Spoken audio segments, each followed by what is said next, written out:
Everybody, Saturday morning, and you're back here tuned in at the old rustic table.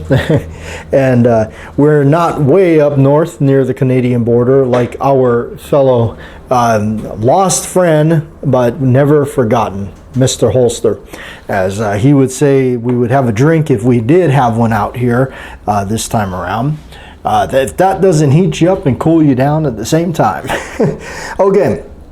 We got your comments here, and we're going to go ahead and read them. Again, if your comment was not read, it was during the after production of the show, or just for some reason moderators pulled it, maybe too crude for school here, or what have you. So anyway, we're going to go ahead and read your comments here, kicking off 2024. Unbelievable. We're still in January, but it is almost over already. Okay, I can't believe that. Can you just take a moment and think about that? Here we are, 2024, and all of a sudden it's like, gosh, like we're almost, January is coming to an end already. What the heck? We're going to be, all of a sudden it's going to be February, and then it's going to be summer, and then next thing you know it, here we are, winter again. Okay, Squiblip, thanks for doing the show. I got called into work Saturday morning because of a power outage from the snow we got overnight. I was able to listen while driving. Wow, we appreciate that. You know, that anybody that tunes in or listens or however that they're doing this. So that's pretty cool. Sorry you had to go in to work on that Saturday morning on account of the snow power outage. Power outage is never fun. All right. Jeffrey Richardson says, I for one appreciate all you do for us.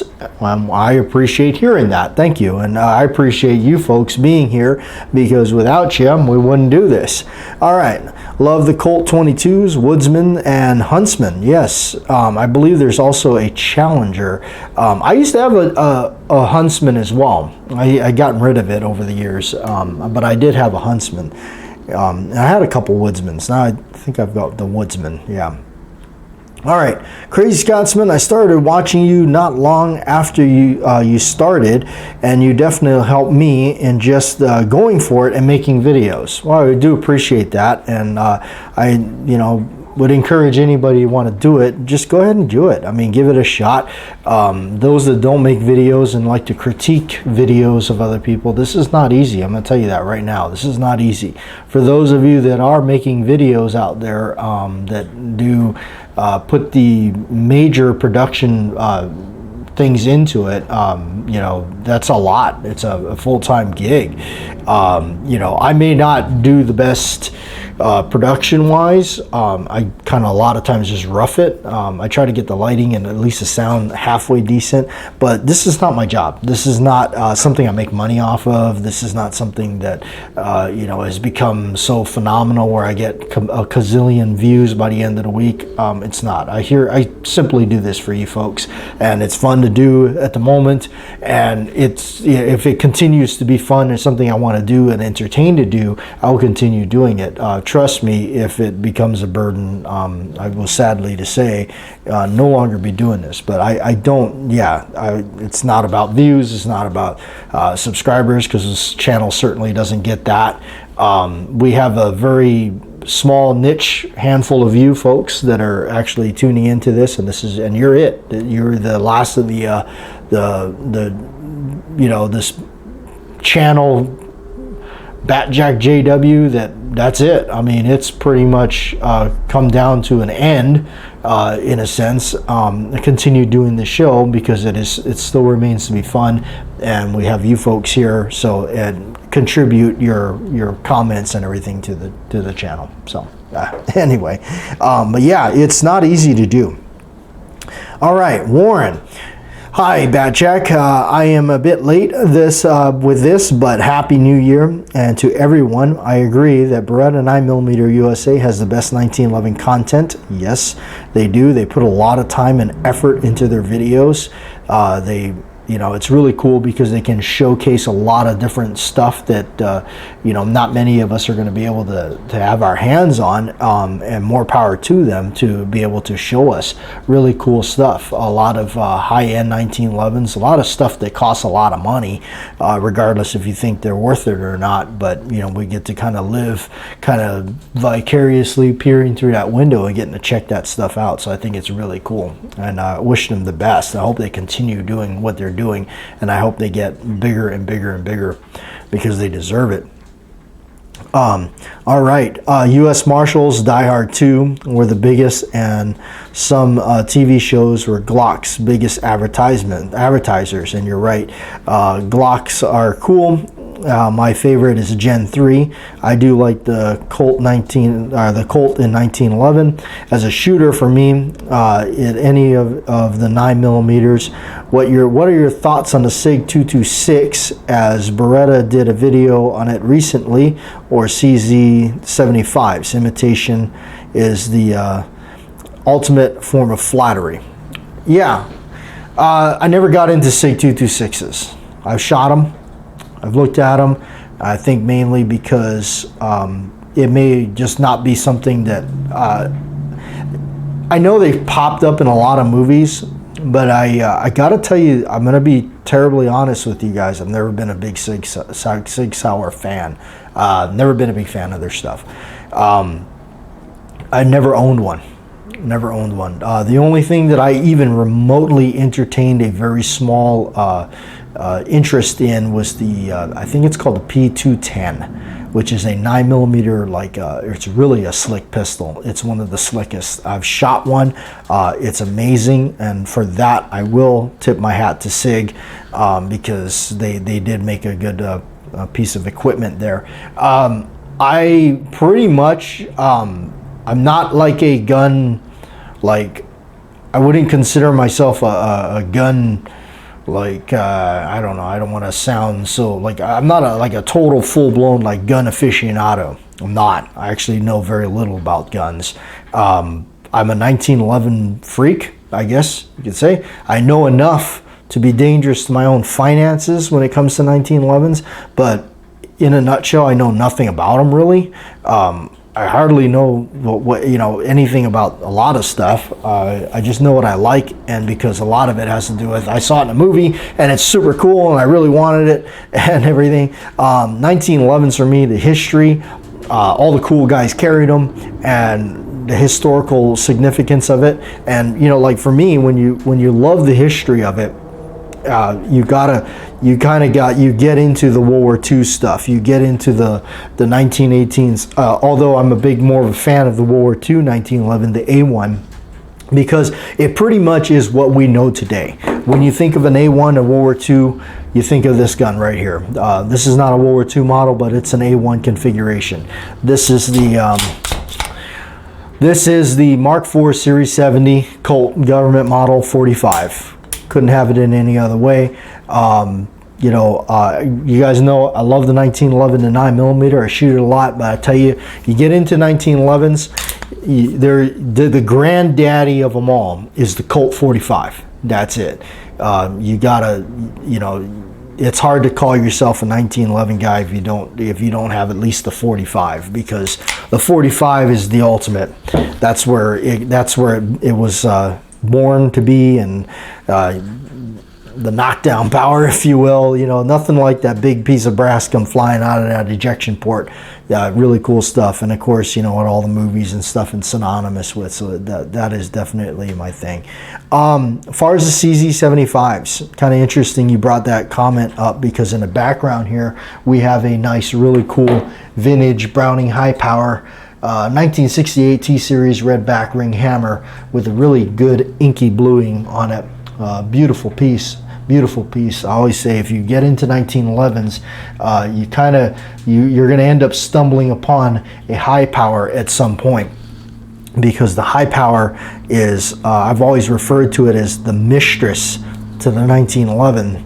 And also, as we know with history, designed by John Browning. CZ75s are cool. If I was going to get one, I'd want a really old school surplus model with the spur hammer. I do know that yes, the CZs are kind of cloned after the high power, so they kind of, but yeah, the CZ75, if I was going to get one, it would have to be the old school one, because I like that Cold War look to it. But I am a fan. I do like them. But I'd have to have an old school one, like an old surplus model, and it'd have to be a CZ. I can't, nothing wrong with the knockoffs, but in the end, knockoffs are knockoffs. All right. Joe P, my man, swig of coffee for Joe and all of us working stiffs, the 9-to-5ers. All right, I'm too frugal when it comes to my hobbies, and I love Harbor Freight. Me too. I love Harbor Freight. I'm a cheapskate. Anytime I can get something decent that works for a fraction of the money. Look, like again, I said, I got my big old vise over here. I'm not forging. I'm not making knives. I'm not Benicio del Toro being hunted by Tommy Lee Jones and I need to forge knives or anything like that. I'm not doing that. I'm doing real basic stuff, as you might see that at the end of this video. Oh, yep. Those of you that's still here at 11 minutes or whatever it is, 10 minutes of your life that you will never ever get back. You'll know what I'm talking about. All right.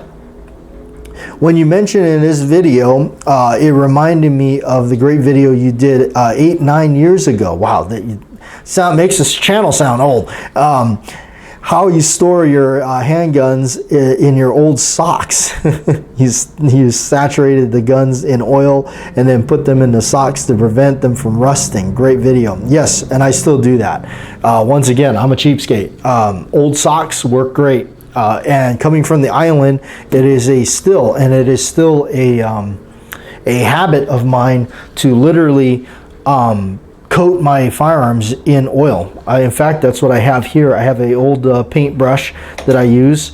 Again, 50 cents, hardware store. What is that? The Ace Hardware Special. And ballistol.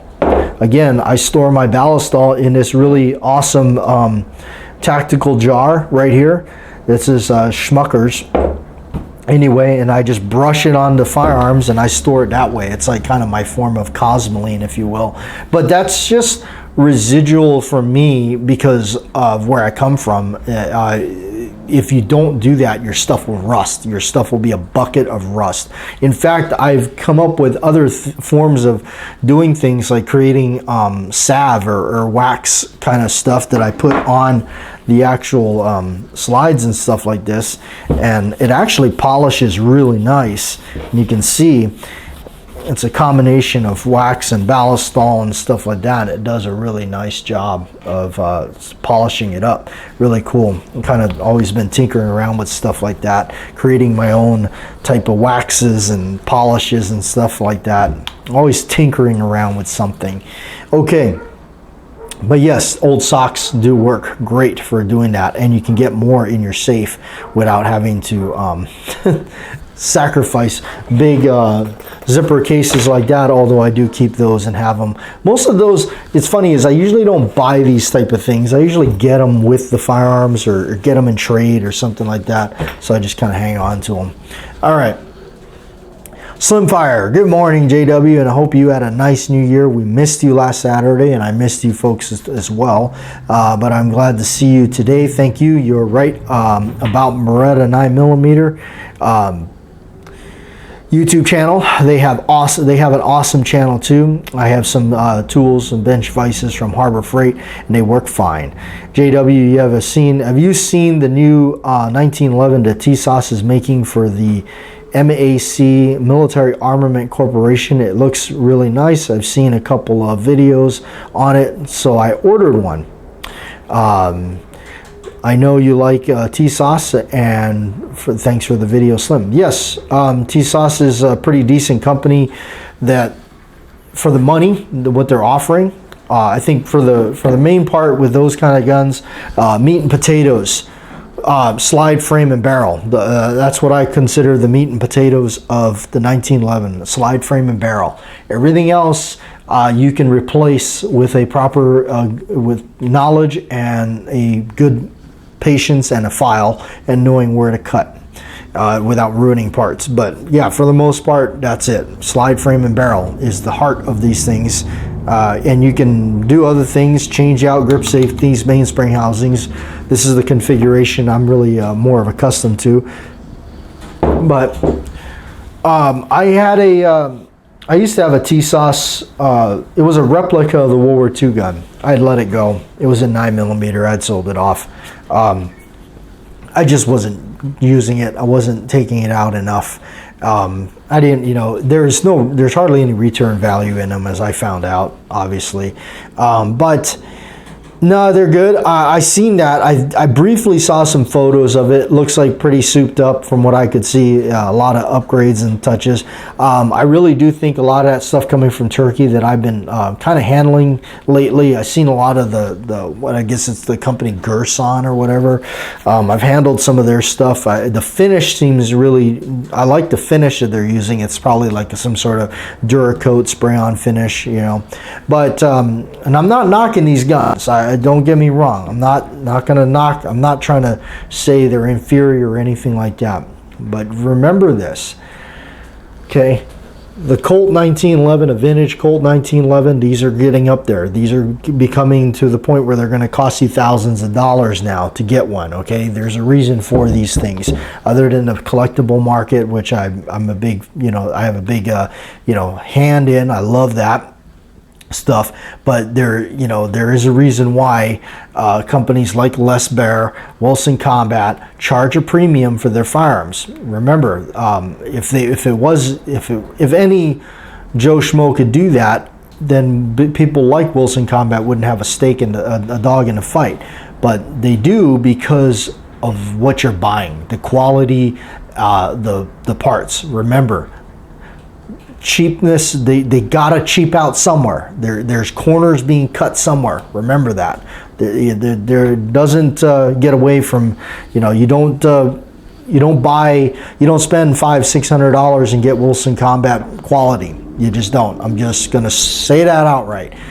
You just don't. That's not what's going to happen. You want to spend a little bit more, get something fairly, in the sweet zone. I call the sweet spot in the market. You're $1,500 to $2,000. You're getting something pretty darn decent, pretty good. I'm a big fan of Springfield Armory 1911s.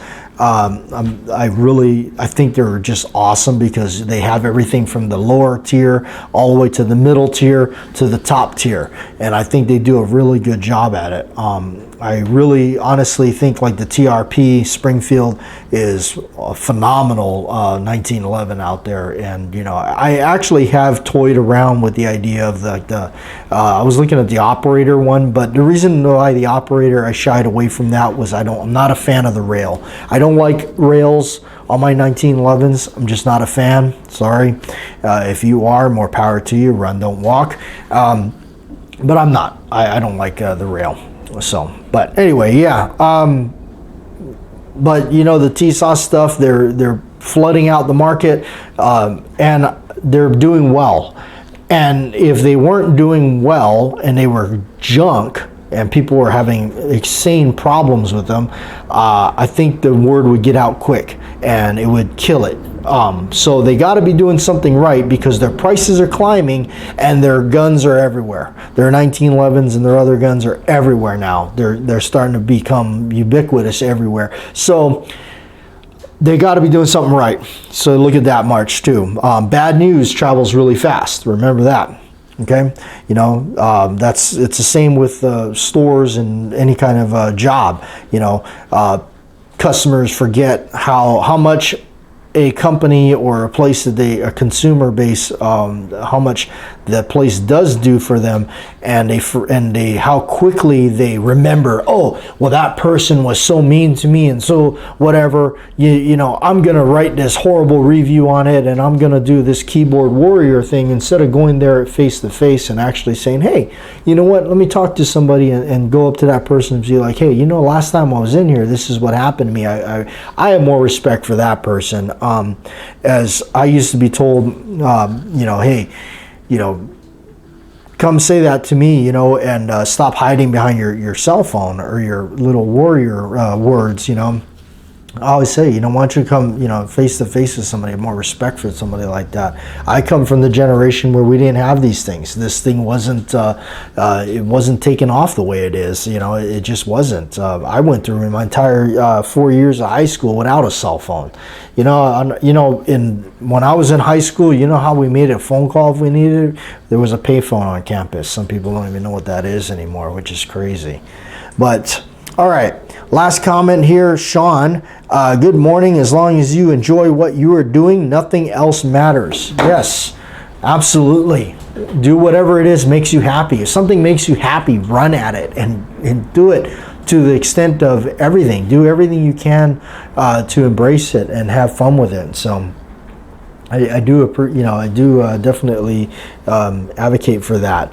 Also, thing is, I wanted to talk about. Is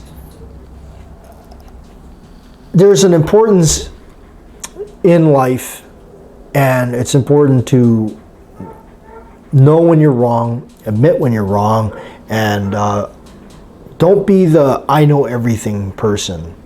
I think it's really important to not do that. Especially, I'm going to speak on behalf of being in the business that I'm into, and that's the one thing that I felt always was a killer in the working the gun business for all those years.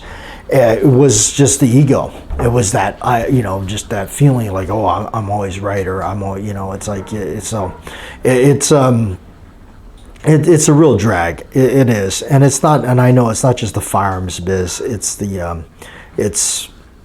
it's everything. It's if you get into cars, you get into whatever. Like my buddy over there in Tennessee, he used to collect Hot Wheels. Yeah, if you're listening here, I know you've been working busy as a one-man crew out there with yourself. But I remember telling me a lot of stories about the car racing things. Not the car, but the Hot Wheels things. Going to swap meets and whatnot and what have you. So.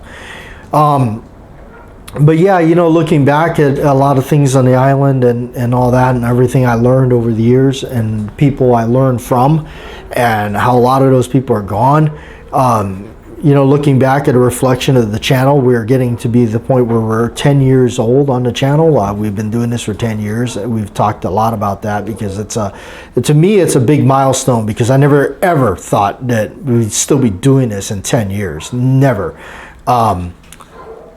I have a friend that was helping me a lot with the early production too. I call him Buddha. I went to high school with him, and really good friend of mine. Still is. I still keep in touch with him sometimes. I've been bad on giving him a call or anything like that. So Buddha, if you are listening, I apologize. But one thing I always remember, and this was so cool. I'll leave this with you, because this is coming from the island, in high school and stuff like that. There wasn't, people didn't shoot people or do things like that or knife people or anything like that. People just went bare knuckles. But I remember, so Buddha, my good buddy Buddha, he's Okinawan Japanese, I believe, as well. And so little guy. I shouldn't talk because he's smaller than me, but he's not as tall as I am. And I'm not saying I'm tall, but he's shorter. But I'll tell you this, a lot of people say, oh, look at it, push him over. There's nothing to him, right? I'll tell you this much, man. Buddha could kick your ass so bad, you mess with him, he wouldn't care how big you are, man. He would have you he would Steven Seagal you so bad that you wouldn't even know what was going on. And that's that misconception of and that's where people made the mistake growing up. They used to think they could push him over because he was, a smaller statured person. Boy, man, I tell you, he could work you over before you even knew what happened. So, I just, cool times. I'm glad I grew up when I did because they were good times. A lot of good memories and everything like that. And yeah. Still remember a lot of my good friends out there. Same thing with the late my buddy, the late Ernie Montalban. man. Ernie, my good buddy Ernie, as I knew him as, passed away. Taught me a lot about the business, taught me a lot about life, taught me a lot about, as I was venturing into the gun, side of things as an occupation, taught me a lot about that, what to expect and everything. Another guy, smaller Filipino guy, but boy, I tell you, you ever reach out and put your hand on him, again, he would have you would be done. But man, Ernie made me laugh. Ernie made me think about a lot of stuff. Good times with him. I can't believe all the sarcasm that we used to do at the gun counter, and I tell you, and I could tell when he was on one too, and there was things that he used to do. I don't know why it was like my first couple of weeks there at the gun counter, totally green. I had no idea what was going on, and I had. The first rifle that I was being taught about by Ernie was the Ruger 1022. I knew nothing about rifles. I knew nothing. I mean, I still don't know anything about this stuff, but I heard his customer came over and they started asking me about it. They were like, hey, can we see that? I said, yeah, sure. And I showed them the Ruger 1022. At the time, I think they were like $160. And Ernie proceeds to tell them like this whole like spiel, like where how it was made, why it was made, and what year, and all these dates and things, and all this accomplishments that the rifle had. And I was just kind of sitting there like, and the person goes, wow, he looks at Ernie, he's like, hey, you know all this stuff, man. You're and Ernie, this is Ernie's reaction.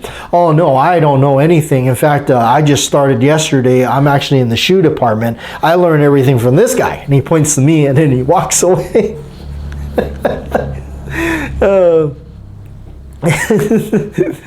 And I tell you, if you knew him, you knew that was classic Ernie right there. That was classic Ernie.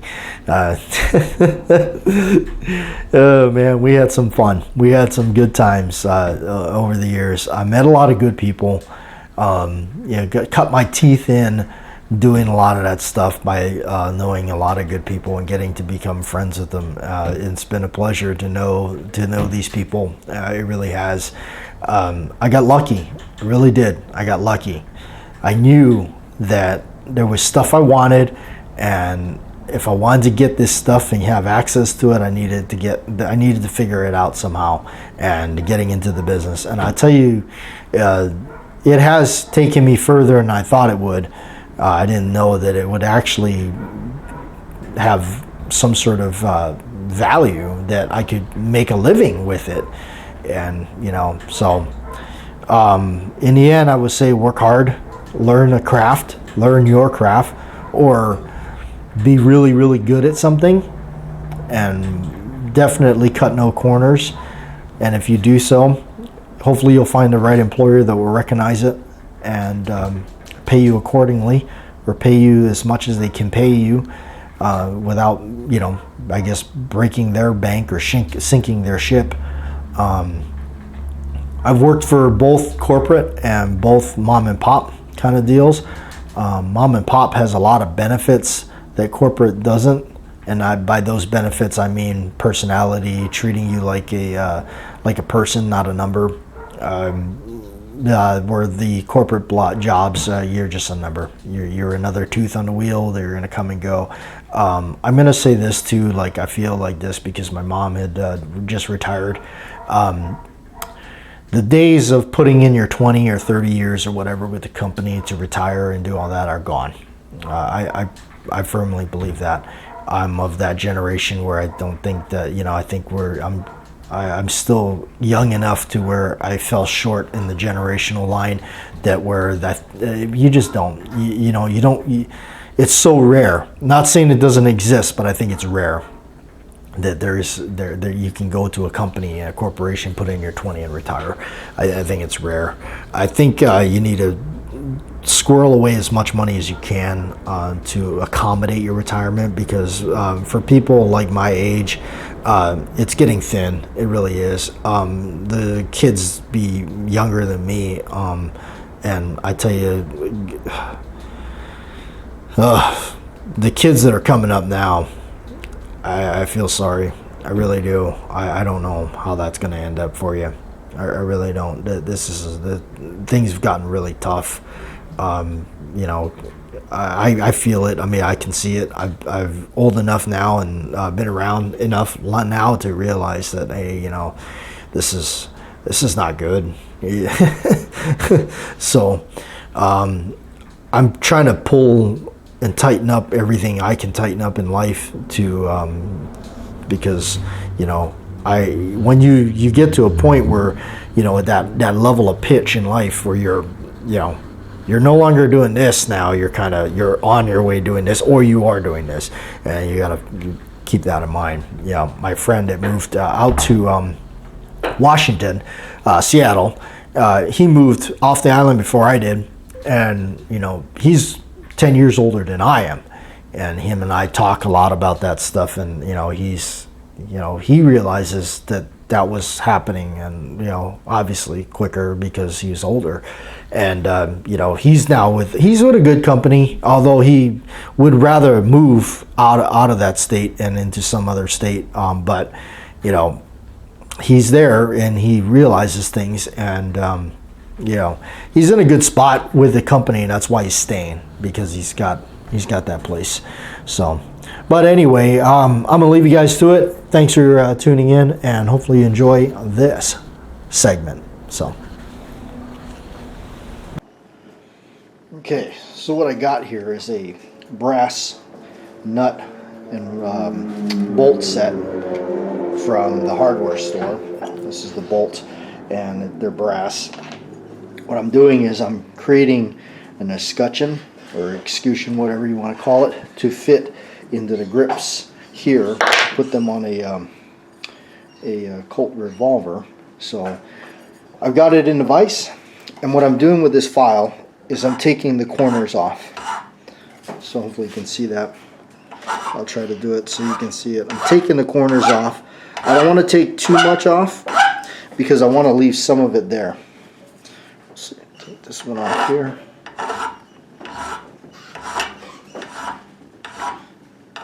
Okay.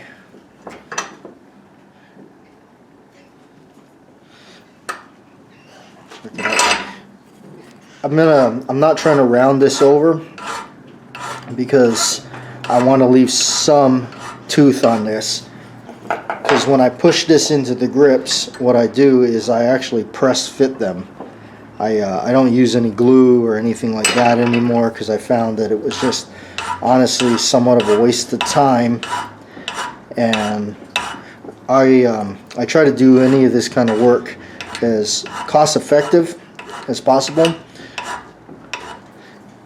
The reason why I started doing this is because I didn't want to buy these things from Brownells because of the price of them, and I always just felt silly when you order this kind of stuff and they charge you like almost more just to ship the thing to you.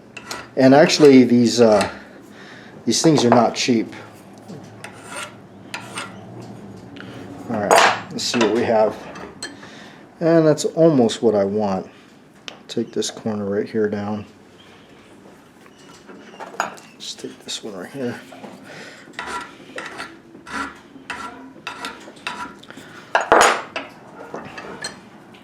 You can see there. It's kind of what I'm seeing. That's what I want to see. And then just to make sure that it threads, lock it in here. Sometimes if you're having a little bit of an issue, I'll show you here down. I lock it in there, and I'm gonna kind of force it to go in there like this. Sometimes you need to do this because it'll get marred up, especially if you have to trim the screw, because there really isn't any way that I figured out how to trim these screws other than, you know, either a hacksaw blade or some wire or tin snips, and just kind of chew right through them to cut them to size. And I use the brass, and I use the the beaded slot tip there. So, all right, now we're going to press fit this. Okay, so this is literally the way I do it. I kind of set it in there, and I take a brass rod, set it right on over it.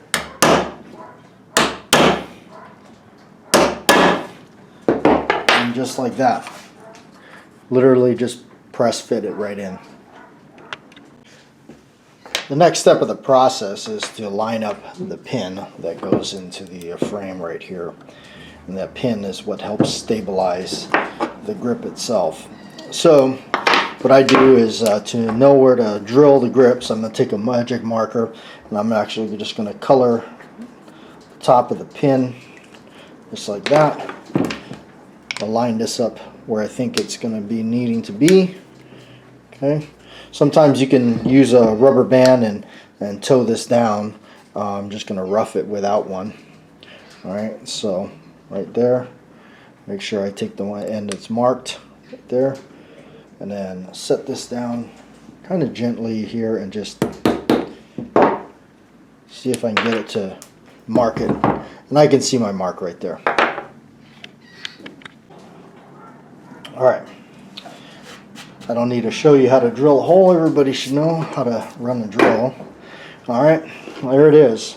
No frills, no thrills. I just kind of pop these grips on. I always get questions on the grips every time I show a python or whatever. And I just, rough them in. Really, I mean, I don't take a whole lot of time in fitting. They're cast from a set that was already existing. And there it is. I mean, I could take a sander and do a little bit of a better fit job. But the way I also look at this is, you know what? They're ivory. They're supposed to represent ivory and kind of look a little bit more just rustic. So there you go. There they are. Just kind of aged them and put a lacquer coat on them.